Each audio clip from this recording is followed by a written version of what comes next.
ফ্যাসিবাদী সরকার ছিল, সেই সরকারের কোনো সঠিক পলিসি ছিল না।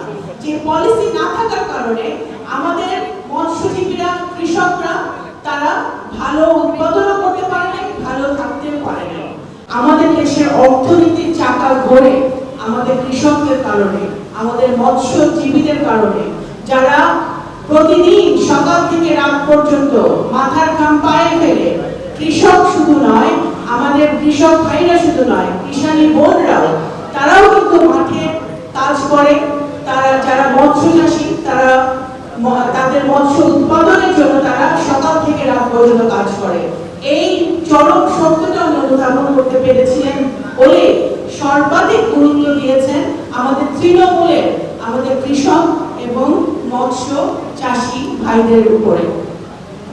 নগরকান্দা সাঁওতাল প্রেক্ষাপটে এবং ফরিদপুরের প্রেক্ষাপটে আমি বলতে চাই যে অবশ্যই আমাদের অনেক সুযোগ আছে, যে সুযোগের সদ্ব্যবহার গত 17-18 বছরে আমরা করতে পারি না। এই কারণ সরকারের কোন সঠিক গত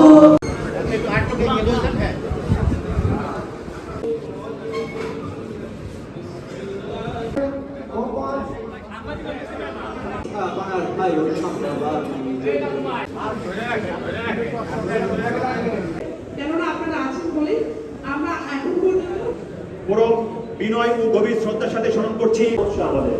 আসুন আমরা সকলে কাঁধে কাঁধ। ঠিক আছে।